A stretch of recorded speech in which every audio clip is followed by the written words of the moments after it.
오늘 말씀을 통해서 우리 평범한 부모 귀하게 쓰임받다 라는 말씀의 제목으로 함께 은혜 나누고자 합니다.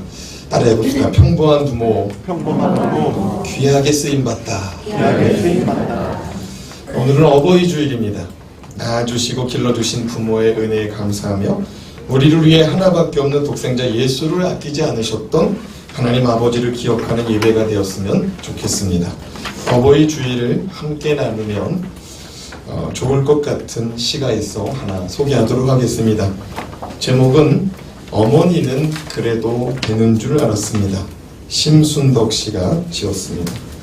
하루 종일 밭에서 죽어라 힘들게 일해도 어머니는 그래도 되는 줄 알았습니다. 찬밥 한 덩어리로 대충 부뚜막에 앉아 점심을 때워도 어머니는 그래도 되는 줄 알았습니다. 한겨울 냇물에서 맨손으로 빨래를 방망이질해도 어머니는 그래도 되는 줄 알았습니다. 발뒤꿈치 다 헤어져 이불이 소리를 내도 어머니는 그래도 되는 줄 알았습니다. 손톱이 깎을 수조차 없이 닳고 문드러져도 어머니는 그래도 되는 줄 알았습니다. 아버지가 화내고 자식들이 속썩여도 끄떡없는 돌아가신 할머니가 보고 싶으시다고, 외할머니 보고 싶으시다고, 그것이 그냥 넋두리인 줄만 알았습니다. 한밤중 자다 깨어 방 구석에서 한없이 소리 죽여 울던 어머니를 본 후론 어머니는 그러면 안 되는 것이었습니다.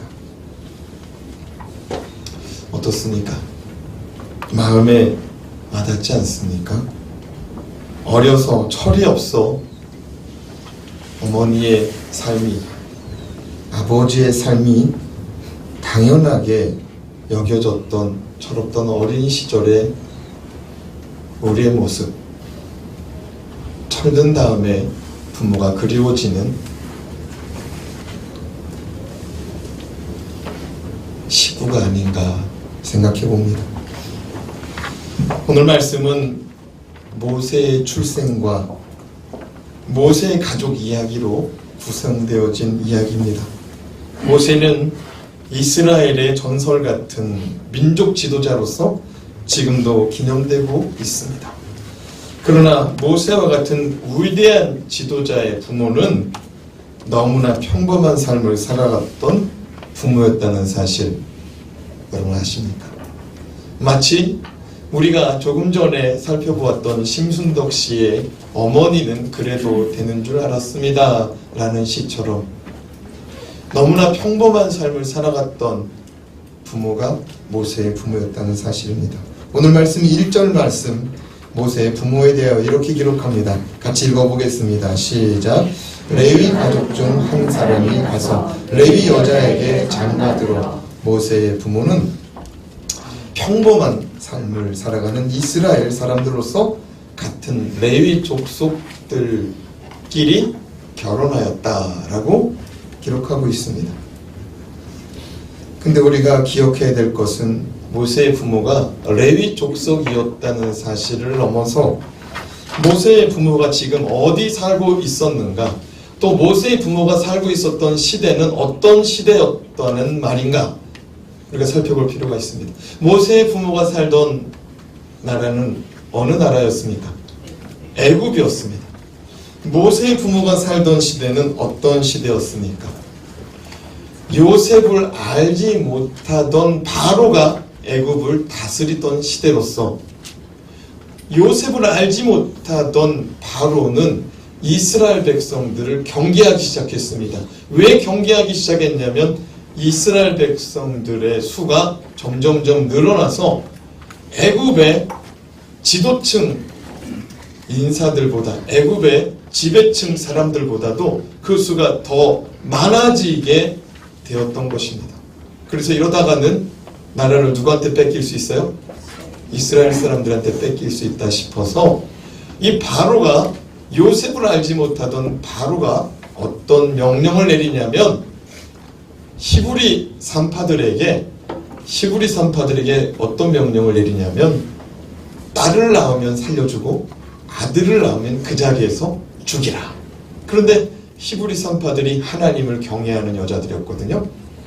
차마 이 이스라엘 남자 아이들을 죽일 수가 없었습니다. 그래서 살려두는 거예요. 그래서 군인들이 와서 묻습니다. 너 왜 애들을 다 살려줬느냐? 그때 히브리 산파들이 이렇게 말합니다.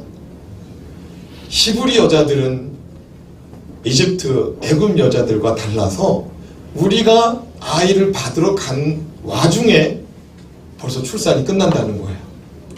기침 한 번만 하면 애 난다는 거죠.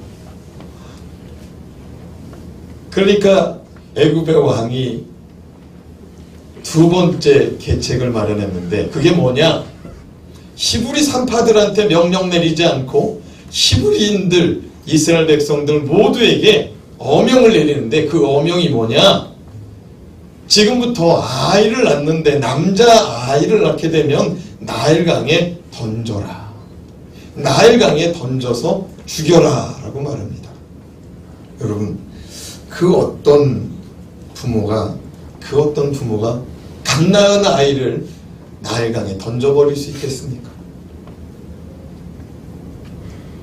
출애굽기 1장 13절에서 14절 말씀 우리 같이 한번 읽어보겠습니다. 시작. 이스라엘 자손에게 일을 엄하게 시켜 어려운 노동으로 그들의 생활을 괴롭게 하니 곧 흙 이기기와 벽돌 붓기와 농사의 여러 가지 일이라 그 시키는 일이 모두 엄하였더라. 이제 모세가 태어날 때 그 부모의 삶이 머릿속에 혹시 그려지십니까? 모세의 부모는 상당히 힘든 일을 하며 살아갔습니다. 흙 이기기, 벽돌 굽기, 벽돌 나르기, 또 여자들 같은 경우에는 남의 집에 머슴살이, 식모살이 하며 살아갔습니다. 모세의 부모라고 예외가 아니었습니다. 그렇게 어렵게 살아갔어요. 우리나라에서 아무리 잘 나가던 의사, 변호사를 할지라도 미국의 상류사회에 들어가지 못하면 그냥 외국인 노동자에 불과합니다. 기록된 말씀대로 1절 말씀에 모세의 어머니 아버지는 레위 족속이었다. 레위 가족이었다고 말하는데 레위 족속은 뼈대 있는 가문입니다. 하나님의 일을 하는 뼈대 있는 가문이었습니다. 그런데 지금 애굽에서 벽돌 굽고 남의 집에서 식모살이 하고 있습니다.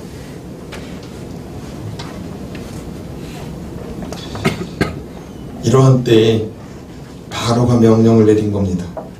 출애굽기 1장 22절 말씀입니다. 그러므로 바로가 그의 모든 백성에게 명령하이르되 아들이 태어나거든 너희는 그를 나일강에 던지고 딸이거든 살려두라 하였더라. 모세의 부모가 고민에 빠졌습니다. 이 아이를 나일강에 던져 죽일 것인가 살릴 것인가. 모세가 살았습니까? 죽었습니까? 살았죠. 모세의 부모가 나일강에 던져 죽이지 않았다는 것이죠. 모세의 부모가 아이를 살리기로 작정함으로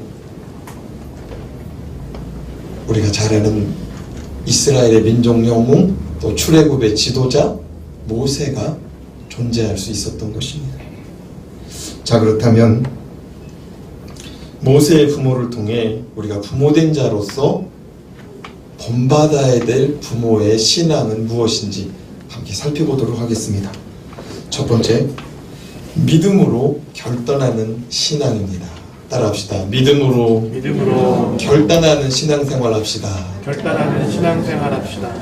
우리가 믿음에 대하여 주의할 것이 있는데, 믿음이란 우리가 하나님을 신뢰하기 때문에 아무것도 하지 않는 것을 의미하지 않는다는 것입니다. 따라합시다. 믿음은 하나님을 신뢰하기 때문에 아무것도 하지 않는 것이 아니다. 하나님 믿습니다. 그러고서 가만히 있는 것이 믿음이 아니라는 것입니다. 책임져 주실 줄 믿습니다. 그리고 가만히 있는 게 믿음이 아니라는 거예요. 2절 말씀을 함께 읽어보는데요. 그의 부모가 아이를 보고 어떤 결정을 내렸는지, 이제 모세가 태어났거든요. 이 태어난 아이를 보고 바로가 죽이라 라는 명령 앞에 어떤 결정을 내렸는지 한번 읽어보겠습니다. 시작. 그 여자가 임신하여 아들을 낳으니 그가 잘생긴 것을 보고 석 달 동안 그를 숨겼으나, 모세의 부모는 모세가 태어나자마자 그 아이가 어떻게 생긴 것을 보고 살려뒀다고요? 잘생긴 것을 보고 살려주었다. 모세를 낳았는데 너무 잘생겨서 살려주었다. 숨겨두었다. 몇 달 동안? 석 달 동안 숨겨두었다. 저는 이 말씀을 읽을 때마다, 저는 이 말씀을 묵상할 때마다 저희 어머니의 말씀이 새록새록 기억납니다. 저희 어머니가 저를 첫 아이로 낳았는데 산고가 굉장히 심했다고 합니다. 어렵게 저를 낳았답니다. 그렇게 힘들게 낳은 아이를 품 안에 받아들고 저희 어머니가 깜짝 놀랐다고 합니다. 아이가 이렇게도 못생길 수가 있구나. 그런데 저희 어머니의 미모가 그렇게 나쁘지 않습니다. 아버지도 그렇게 나쁘지 않습니다. 그런데 어떻게 이런 아이가 나왔단 말인가? 어머니가 깊은 한숨을 쉬었다고 합니다. 그래서 저희 어머니가 제가 아기 때 남이 볼까 모자를 씌우고 애기뽀에 감추고 그것으로 모자라 덮개를 씌워서 남이 볼까봐 아이를 누르고서 외출했다고 합니다. 그제도 어머니를 찾아뵀는데 어머니가 또 그런 이야기를 하십니다. 어머니가 아이가 못생겼지만 그래도 어머니 안에 소망이 있었다고 늘 말씀하셨습니다. 어머니의 소망이 뭐냐? 저를 낳고 나서 며칠 있다가 아주 드넓은 들판에 추수할 곡식이 다니 절을 하듯이 추수를 기다리고 있어서 저의 인생을 바라볼 때 기대하고 또 기대할 수 있었다라고 늘 말씀해 주셨습니다. 아무튼 모세와 저의 인생은 시작부터 좀 달랐습니다.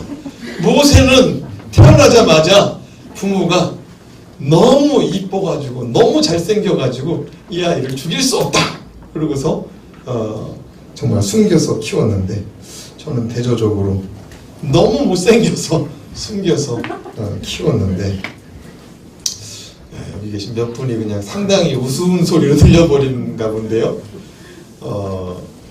여러분 히브리서 11장 23절 말씀에 보면은 이 모세의 부모가 아이의 아름다운 것을 보고 결단하였는데 이 결단을 믿음의 결단이다 라고 말합니다. 무슨 결단이라고요? 믿음의 결단. 네.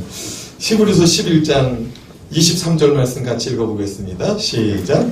믿음으로 모세가 낳았을 때 그 부모가 아름다운 아이임을 보고 석 달 동안 숨겨 왕의 명령을 무서워하지 아니하였으며.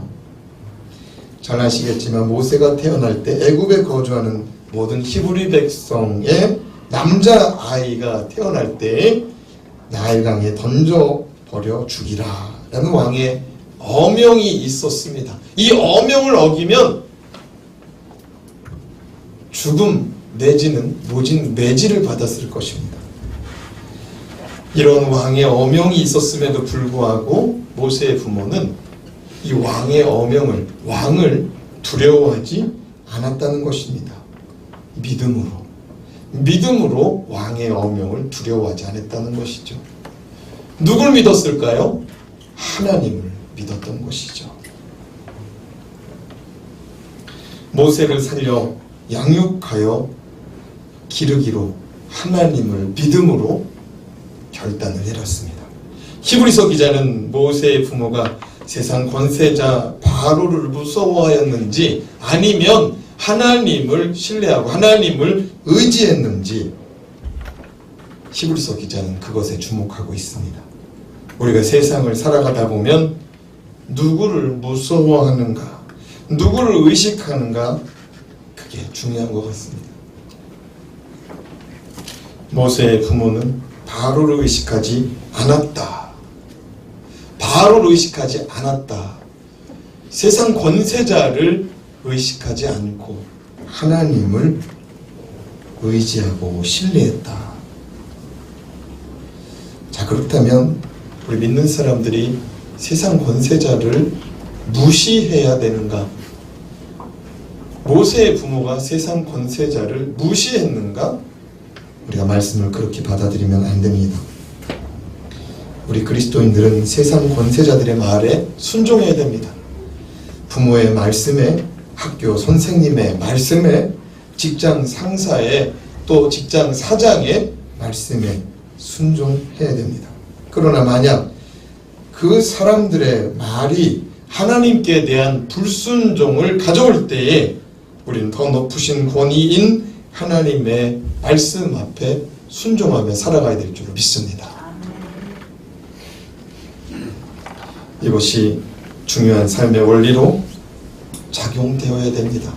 사도행전 5장 29절 말씀에 보면 사도 요한과 베드로가 로마 정부에게 압력을 받습니다. 다시는 복음을 전하지 말라.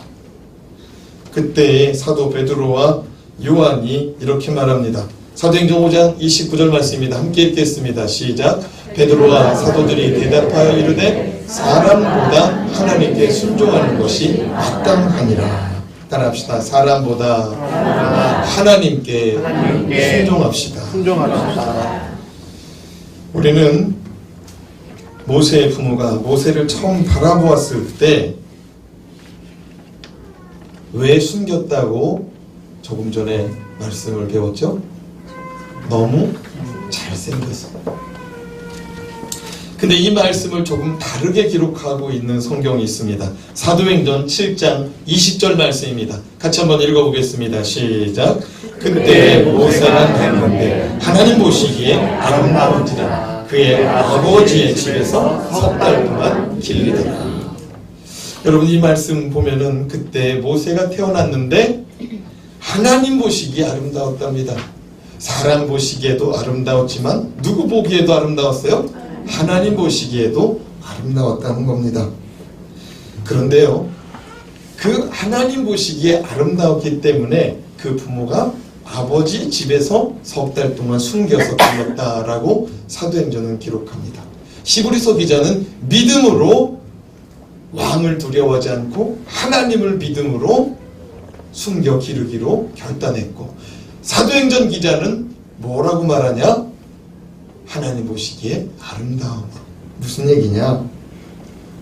모세의 부모가 모세를 바라볼 때 누구의 눈으로 바라봤다는 거예요? 하나님 보시기에. 옆 사람을 바라봅시다. 당신은 하나님 보시기에 아름다운 분입니다. 한 번 더 이렇게 축복하고 인정할 때 그냥 하지 말고 감탄사를 좀 넣었으면 좋겠어요. 당신은 하나님 보시기에 너무나 아름다운 분이라. 네, 다시 한번 옆에 분에게 당신은 하나님 보시기에 너무나 아름다운 분이십니다. 너무나 하는데 너무 이렇게 귀찮아하는 분들이 계세요. 여러분, 하나님 보시기에 너무나 아름다운 분들이에요. 너무나 아름다운 분들.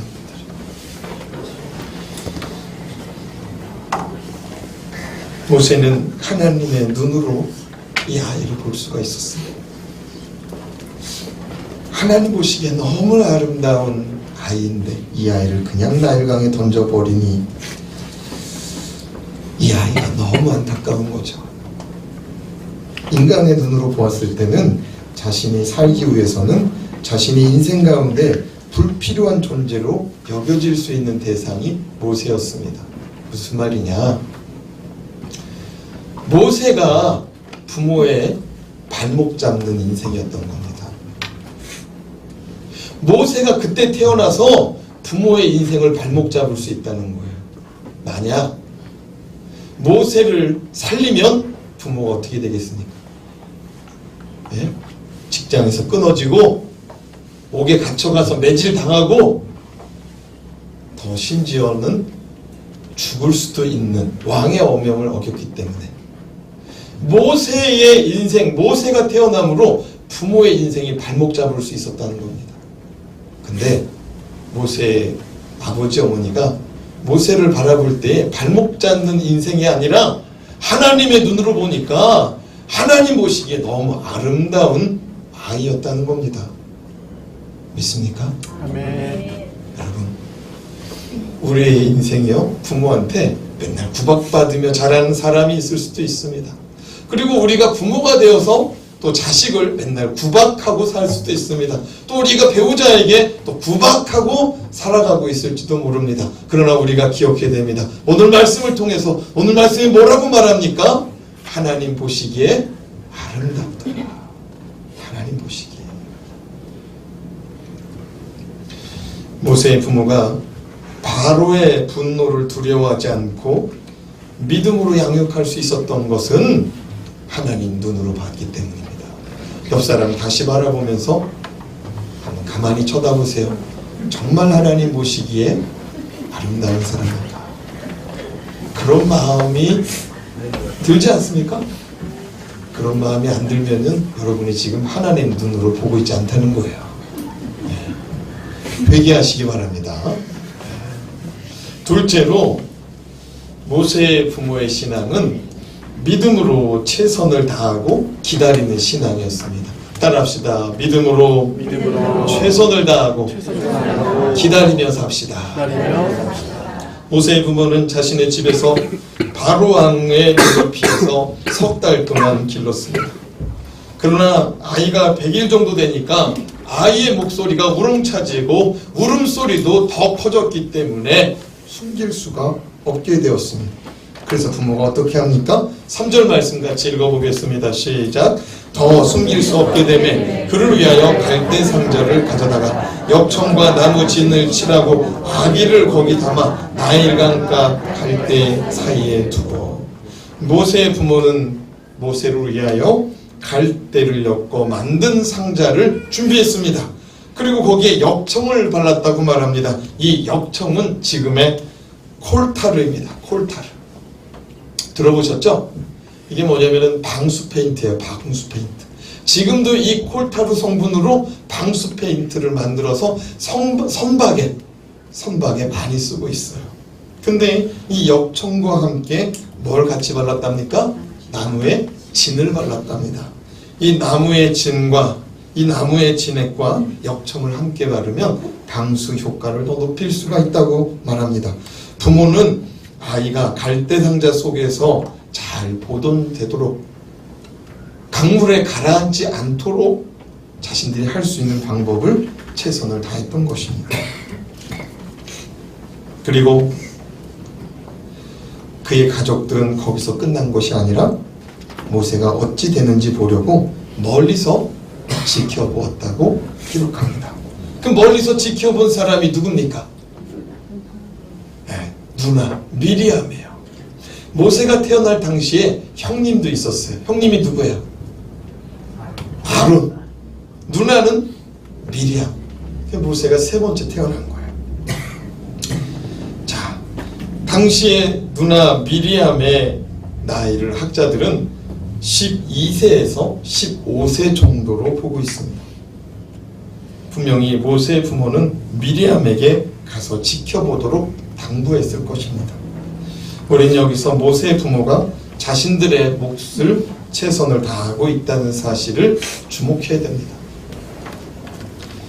믿습니다. 하나님을 믿습니다. 그리고 가만히 앉아 있는 것이 아니라 감나무 밑에서 감이 떨어지도록 기다리고 있는 것이 아니라 하나님께 도움을 구하고 하나님을 신뢰하는 마음이 늦춰지거나 식어지지 않는 가운데 자신의 노력을 하고 있다는 것입니다. 그렇습니다. 믿음은 자신에게 주어진 일을 게을리하고 감나무 밑에서 감이 떨어지도록 기다리고 있는 것이 아니라 자신에게 주어진 일에 최선을 다하여 대가 지불을 하고 하나님께서 나의 삶에 어떻게 일하실지를 기대하고 기다리는 것이 믿음 생활이라는 것입니다. 모세는 이러한 부모 밑에서 자라서인지 모세가 이스라엘 백성들을 인도할 출애굽 당시 홍해바다 앞에 도착했을 때 바로의 군대가 뒤쫓아오고 앞에는 홍해바다가 가로막혀 있을 때에 이스라엘 백성들이 원망합니다. 왜 우리를 이 홍해바다 앞에서 죽이려 하느냐고 원망합니다. 그때 모세는 이스라엘 백성들에게 이렇게 말합니다. 출애굽기 14장 13절 말씀입니다. 우리 출애굽기 14장 13절 말씀 같이 한번 읽어보겠습니다. 시작. 모세가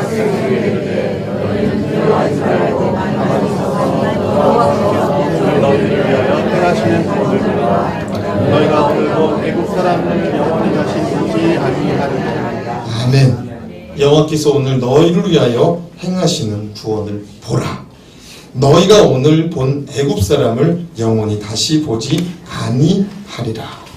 그런데 이 말씀을 이스라엘 백성들한테 하는데 이 말씀 앞에 뭐라고 말하냐면 너희는 가만히 서서 보라.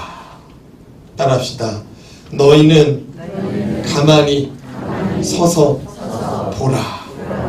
여러분, 믿음 가지고 자신에게 주어진 삶에 최선을 다하는 사람, 그 사람은요 하나님 아버지 앞에서 하나님이 어떻게 그 일들을 이루어 가실지 지켜보는 것이 믿음이라는 사실입니다. 여러분, 시편 46편 10절 말씀 보면은 시편 기자가 이렇게 말합니다. 이르시기를 너희는 가만히 있어 내가 하나님 됨을 알지어다. 내가 문나라 중에서 높임을 받으리라. 내가 세계 중에서 높임을 받으리라 하시도다. 내가 너희 가운데 어떻게 일할지를 가만히 지켜보라고 말씀합니다. 여러분, 이 말씀은 아무것도 하지 않은 상태에서 가만히 지켜보라는 말이 아닙니다. 최선을 다하여서 자신에게 주어진 환경에서 최선을 다하여 노력한 다음에 하나님이 내 삶에서 어떻게 일하실지 가만히 기다려보라는 겁니다. 따라합시다. 기다림도 믿음입니다. 기다림도 신앙입니다. 모세의 부모가 갈대 상자에 역청 바르고 진액을 바르고 나서 떠내려 보냈는데 어디다가 떠내려 보냈어요? 갈대 숲 사이에다가, 갈대와 갈대 사이에다가 넣어두었다고 말합니다. 바로 그때 그 갈대와 갈대 사이에 넣어놓은 장소가 어디냐? 바로 공주의 목욕탕이었습니다. 여러분, 왕실에 사는 사람들이 서민들과 함께 목욕을 같이 했을까요? 따로 했을까요? 따로 했죠. 왕실의 목욕탕은 나일강에서 따로 마련된 장소였습니다. 무슨 말이냐면 부모가 왕실의 목욕탕을 알았을까요? 몰랐을까요? 알았죠. 왜냐면 거기는 군인들이 지키잖아요. 어허! 여기가 감히 어디라고? 여기가 어딘데요? 여기는 왕실의 목욕탕이다. 사람들이 다 알고 있었을 겁니다. 근데 그 부모가 어디다가 갖다 놓아요? 거기다 갖다 놓은 거예요. 바로 그때 왕실 목욕탕에 누가 왔어요? 바로의 공주, 바로의 딸이 왔어요. 바로의 딸이 갈대 상자를 발견하고 그 상자를 열어보았을 때에 놀라운 일이 나타납니다. 하나님이요, 그 바로의 공주의 마음속에 하나님의 마음을 넣어버려요. 6절 말씀 같이 읽어보겠습니다. 시작. 열고 그 아기를 보니 아기가 우는지라 그가 그를 불쌍히 여겨 이르되 이 히브리 사람의 아기로다. 이게 기가 막힌 겁니다. 갈대 상자가 있어서 가져와 봐라. 그래서 열어봤더니 딱 열어보는 순간 아기가 어떻게 됐답니까? 울었대요. 아기가 응애응애하고 우니까 이 공주의 마음이 약해진 거예요. 모성애, 이 모성애가 발동이 된 거예요. 그래서 이 바로의 공주가 그 아이를 보고 어떤 마음 가졌대요? 불쌍히 여기는 마음. 여러분, 불쌍히 여기는 마음은 하나님 아버지의 마음인 줄로 믿습니다. 만약 우리가 누군가에 대하여 불쌍히 여기는 마음이 없잖아요? 하나님 마음이 아니에요. 하나님 아버지의 마음은 어떤 대상을 바라볼 때에 불쌍히 여기는 마음인 거예요. 불쌍히 여기는 마음. 저와 여러분의 마음속에 하나님 아버지의 마음, 불쌍히 여기는 마음이 일어나기를 주님의 이름으로 축원합니다. 복음서에도 보면 주님이 상한 심령과 병든 자를 고쳐주실 때에 항상 불쌍히 여기셨다는 말씀이 기록되어 있습니다. 하나님께서 바로의 공주의 마음에 불쌍히 여기는 마음을 집어넣으셨는데 바로의 공주가 이 아이를 데려가기로 작정합니다. 너무나 드라마틱한 거죠. 정말 죽을 수밖에 없는 아이의 인생이고 부모의 인생을 발목 잡을 수밖에 없는 아이의 인생이었는데 그 아이가 왕실로 들어가는 거예요. 왕실로. 하나님께서 우리 인생에 개입하시면은 하나님께서 우리 인생에 개입하시면 드라마틱한 인생으로 바뀔 줄로 믿습니다. 여러분, 만약 하나님이 내 인생 가운데 개입하시면, 만약 하나님이 내 인생 가운데 개입하시면 드라마틱한 인생으로 바뀌는데 그냥 되는 게 아니에요. 따라합시다. 하나님께 내 인생을 내어 맡길 때, 완전히 맡길 때 가능하다는 겁니다. 반쯤, 3분의 1쯤, 5분의 1쯤, 아니요, 완전히 맡길 때. 여러분, 바로 왕이 히브리인 남자아이는 다 죽이기로 했어요. 바로 왕이. 근데 바로의 집으로 아이를 보내겠다는 거예요. 이거는요, 하나님이 살려주시면 이 아이가 살 것이요, 하나님이 이 아이를 살려주지 않으면 어쩔 수 없다는 거예요. 그리고 이 아이의 생명을 하나님께 맡겨버린 거예요. 믿습니까? 완전히 맡긴 거예요. 반쯤 맡겼다면은 국무총리 집 앞에 내려놨겠죠. 그렇죠? 네? 반쯤 맡겼으면은 바로한테 안 맡기고 애굽의 장군한테 맡겼을 수 있겠죠. 근데 정면 승부하는 거예요. 하나님이 살려주면 살고 죽으면 죽으리라. 마지막으로 모세의 부모는 신앙교육에 힘쓴 신앙을 가지고 있었습니다. 따라합시다. 우리의 자녀 신앙교육에 힘씁시다. 목소리가 신앙교육에 힘쓰겠다는 건지 말겠다는 건지 너무 헷갈려요. 다시 한번, 우리 자녀의 신앙교육에 힘씁시다. 다시 한번 주먹 한번 쥐고 한번 해봅시다. 우리 자녀의 신앙교육에 힘씁시다. 힘씁시다. 네. 여러분, 공주님, 바로 공주님이 이 모세를 데려갔어요. 데려갔는데 데려갈 때에 모세 누이가 거기 있었어요. 거기 있어서 데려가는 바로 공주를 막 쫓아가서 뭐라고 말했느냐? 공주님을 위하여서 히브리 여인 중 한 사람을 유모로 불러서 이 아이에게 젖을 먹일까요? 이 아이를 위하여서 라고 말하지 않고 공주님을 위하여서 이 아이에게 젖을 먹일까요? 그랬더니 공주가 그럼 그렇게 하라는 거예요. 모세의 누인 미리암이 이 잔머리가 좋은 건지 이 순발력이 좋은 건지 하여튼간에 이 누나가 대단한 누나예요. 모세가 참 복이 많아요. 부모도 대단했는데 누나도 대단해요. 9절 말씀 같이 읽어보겠습니다. 시작. 바로의 딸이 그에게 이르되 이 아기를 데려다가 나를 위하여 젖을 먹이라. 내가 그 삭을 주리라. 여인이 아기를 데려다가 젖을 먹이더니. 여러분 이 말씀 잘 읽어보세요. 바로의 딸이 그에게 이르되 이 아이를 데려다가 나를 위하여 젖을 먹이라. 어디로 데려가라는 거예요? 집으로 데려가라는 거예요. 미리암 누나가 이 모세를 위하여 젖 먹일 여자를 찾았는데 그 젖 먹일 여자가 누구였을까요? 엄마였죠. 그리고 바로의 공주가 말하는 거죠. 이 아이를 나를 위하여 데려가라. 그래서 젖을 먹이고 와라. 그러고 나서 오늘 말씀에 뭐라고 써 있어요? 그 아이를 젖 먹이는 그녀를 위해서 내가 뭘 주리라? 삭을 주리라. 월급 주겠다는 거예요. 모세의 어머니는 세계 역사상 유례 없는 자녀 기르면서 공무원 되었어요. 자기 자녀 기르는데 공무원 되었어요.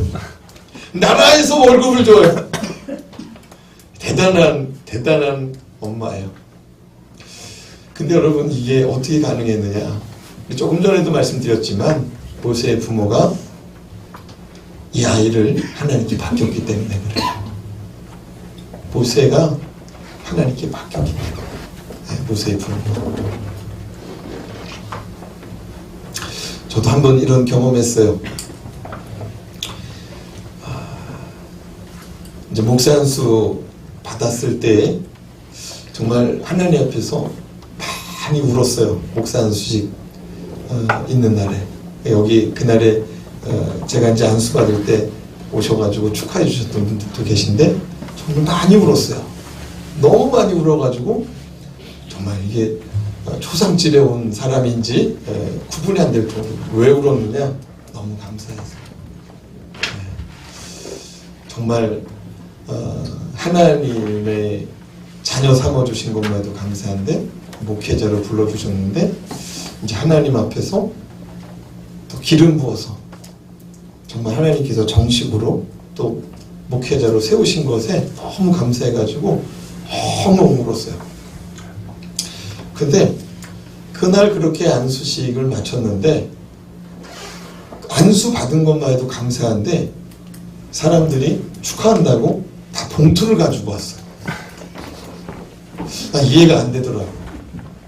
헌금을 내도 내가 내야 될 것 같은데 나한테 축하한다고 봉투를 많이 가져왔어요.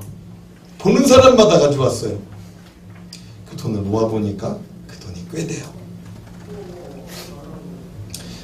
이 돈을 가지고 그날 밤에 우리 집사람하고 회의를 했어요. 이 돈을 어떻게 해야 되냐는 거죠. 그때 제가 그랬어요. 이 돈 우리가 가지면 안 될 것 같다고. 우리가 하나님께 드리면 드렸지 이거 안수를 통해서 주님의 종 된 것에 감사해도 모자랄 판에 이거 내가 받아서 우리가 쓰는 건 합당하지 않다. 그래서 이 돈을 쪼개가지고 개척교회에 보내고 또 기도원이 이제 돈이 없어가지고 장소를 옮겨야 되는데 그런 기도원이 또 있다고 그래가지고 거기도 보내고 또 우리 집사람 친구 또 누군가 또 목회자인데 어디 이제 뭐 공부를 해 대학원 공부를 해야 되는데 그게 안 된다 그래서 또 거기다가 보내고 그랬더니 이제 돈이 이제 다 사라졌어요. 하여튼 기가 막히게 돈이 다 거기가 필요한 데더라고요. 그래서 우리 마음이 속이 시원하더라고요. 근데 사실은 그때 우리가 마이너스 통장 가지고 살 때였거든요. 사실 한편으로는 야 이거 가지고 좀 빚을 좀 처리 좀 하고 살걸 그런 마음이 아주 조금 들었다가 금방 나갔어요. 미련 없이 줘버렸어요. 근데요 그 이듬해 저희가 살고 있는 동네에 정말 수지에서 제일 가는 유치원 중에 하나예요. 월 수업료가 100만 원이 넘었어요. 유치원인데. 그래서 뭐 특수활동비, 뭐 이렇게 체험학습 뭐 이런 거 다 하면은 150이 넘어가요. 근데 그 유치원에서 목회자 자녀를 섬기고 싶다는 거예요. 그 원장님이 유치원을 경영하다가 이제 빚 다 청산하고 이제 정상의 자리에 올라서 이제는 한번 교회와 목회자를 좀 섬기고 싶다 하는 찰나에 광고를 나간 거예요. 근데 사실은 우리는 그 사람하고 관계가 없어가지고 연결이 안 되는 건데 누군가를 통해서 연락이 왔어요. 조건이 있대요. 여자여야 된대요. 그리고 자기네들 차량 운행 되는 코스가 맞아야 된대요. 그래서 다른 목회자들이 다 저여줘야 했는데 남자아이들인 거예요. 그러니까 그 유치원이 성비가 안 맞는 거예요. 여자아이가 모자라서 기왕이면 목회자 자녀 아이를 맡고 싶은 거예요. 그 아이를 찾아오는데 우리 집까지 온 거예요. 이게 여자아이가 나왔는데 차량 운행이 또 안 되는 거야. 그 집은. 조건이 우리 집이 맞아서 갔더니 그 유치원이 그런 집인 거예요. 거기서 우리 아이, 첫째 아이, 둘째 아이까지 유치원 다녔어요. 제가 드리고 싶은 말씀이 뭐냐. 우리가 하나님께 맡길 때에, 우리가 하나님께 내어 드릴 때에 하나님은 더 채워주시더라는 거예요. 더 책임지시더라는 거예요. 믿습니까? 개척했어요. 개척했는데 애들이 이제 많이 커가지고 학원을 보내야 되는데 학원 보낼 돈이 없어. 근데요, 우리 집 옆에 공부방이 생겼어요. 아동지원센터. 여기 옆에 경희대학교 아이들이 자원봉사를 해요. 경희대학교 애들한테 과외 받으려면 돈 많이 나갈 거예요. 근데 걔네들이 자원봉사하면서 우리 애들을 가르쳐줘요. 할렐루야. 네. 하나님께서 우리 인생을 내어 맡기니까 하나님이 우리 인생을 이끌어 가시더라는 거예요. 믿습니까? 아멘. 여러분, 하나님께 완전히 맡기시기 바랍니다. 여러분, 이 모세의 인생이 얼마나 드라마틱합니까? 모세의 부모의 마음이 얼마나 기뻤을까요? 얼마나 기뻤을까요? 네? 애를 낳는데 자기 인생 발목 잡은 줄 알았어요.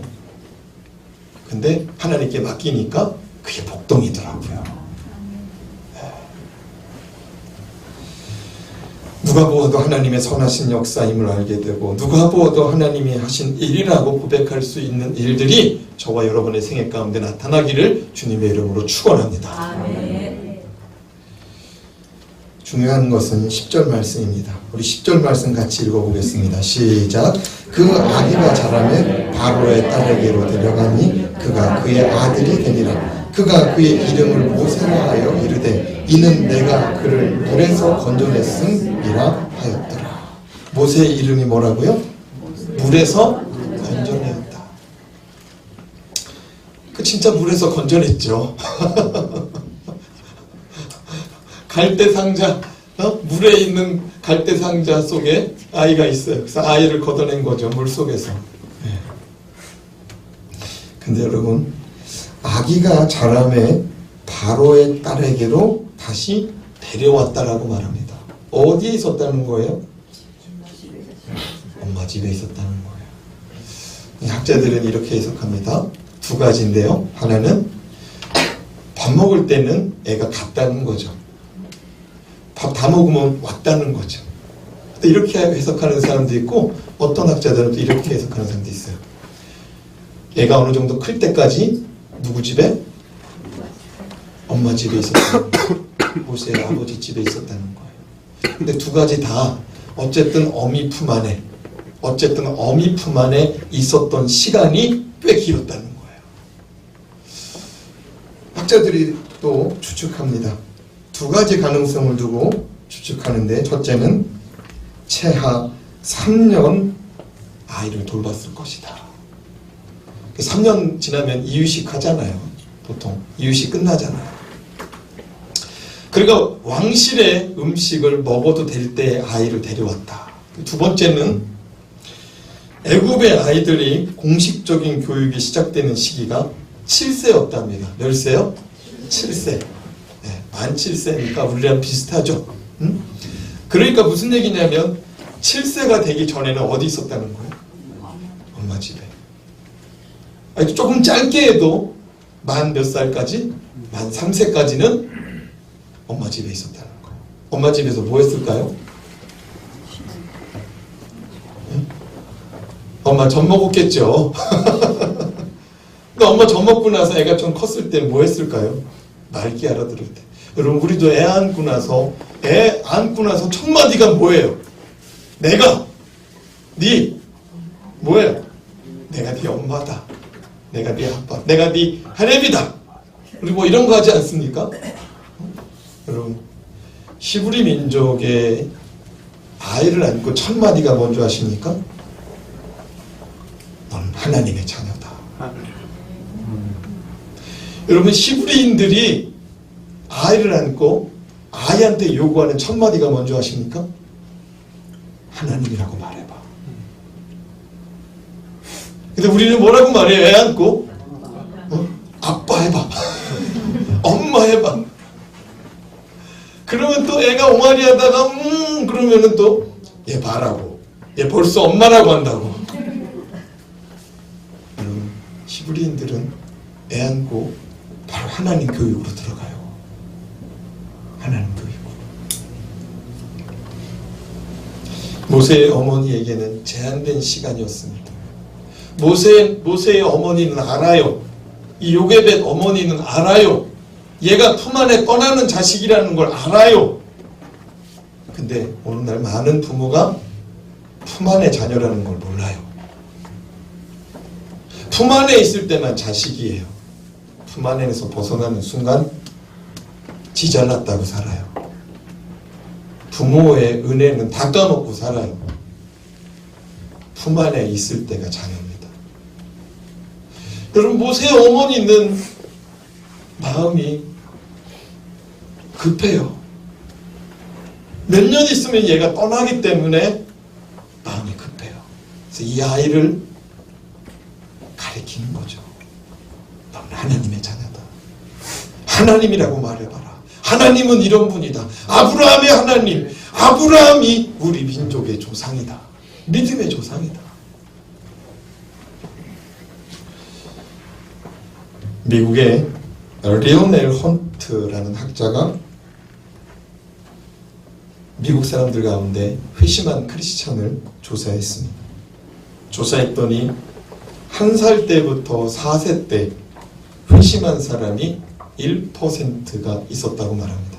그러니까 무슨 얘기냐면 어렸을 때 만 3세, 4세 미만에 만 4세 미만에 예수 믿을 수 있는 애들이 있다 없다? 있다라는 거예요. 그리고 나서 4세부터 15세 때 회심하여 하나님 만난 사람이 몇 %인가 봤더니 85%라는 겁니다. 15세 때부터 30대 회심한 사람은 10%. 30세 이후에 회심한 사람은 4%에 불과했다고 말합니다.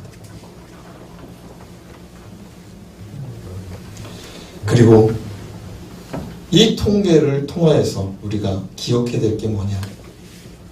어렸을 때 신앙이 중요하다는 거예요. 그러니까 여러분 자녀들을 할 수 있으면 이 자리로 갖다 놔야 돼요. 예배 자리로 갖다 놔야 돼요. 다리몽댕이 분질러서라 이런 표현을 쓰면 또 안 되죠. 묶어서라도 갖다 놔야 돼요. 어렸을 때 들은 것이 싹이 나고 잎이 납니다. 믿습니까? 얘네들이 여기 와서 딴짓하고 졸고 있는 것 같지만 다 들어요.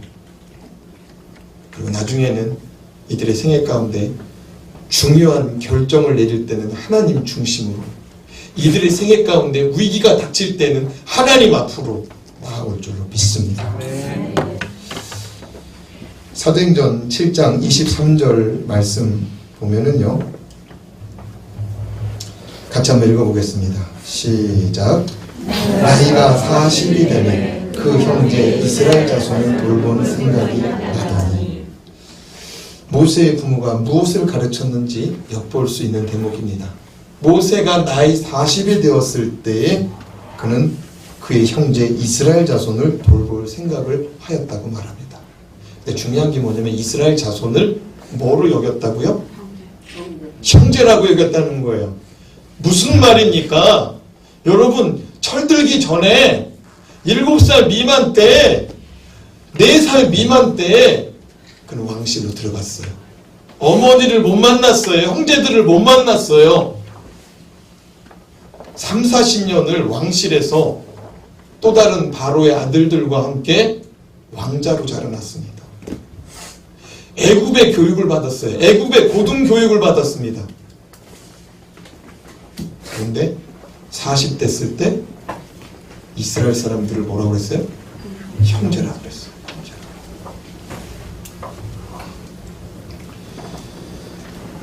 40년 동안 자신의 정체성을 잊어버렸다가 다시 찾았습니다. 우리는 자녀에게 많은 것을 가르쳐 주려고 하고 있습니다. 많은 것을 경험해 주게 하려고 하고 있습니다. 좋은 것을 먹여주려고, 좋은 것을 물려주려고 노력합니다. 그런데 그것보다 더 중요한 것은 그 아이의 정체성을 가르쳐 주는 것이 중요하다는 겁니다. 여러분의 자녀가 하나님의 자녀인 것을 알고 있습니까? 여러분의 자녀가 하나님을 알고 있습니까? 여러분의 자녀가 인생의 주인이 여호와 하나님이라는 것을 알고 있습니까? 왜 아멘이 없습니까? 만약 여러분이 자녀를 위해서 부단히 노력하고 돈을 벌기를 노력하고 좋은 교육을 해주기를 노력하고 많은 것을 남겨주기 위해서 밤낮으로 수고하고 있는데 그 자녀가 거듭나지 못했다면, 그 자녀가 인격적으로 하나님을 만나지 못했다면, 그 자녀가 하나님을 알지 못한다면 땅을 치고 통곡하셔도 모자랄 시간입니다.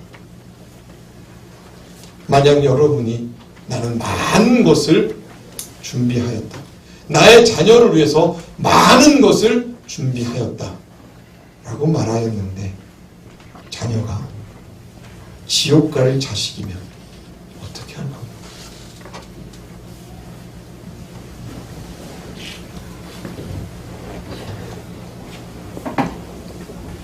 하나님 아버지 앞에 눈물로 부르짖을 수 있길 바랍니다. 품 안의 자녀입니다. 품 안에 있을 때 아이에게 하나님을 가르치고 아이가 하나님을 경험할 수 있도록 도우시기 바랍니다. 품을 떠났어요? 시간과 공간을 초월하시는 여호와 하나님 아버지 앞에 기도하시기 바랍니다.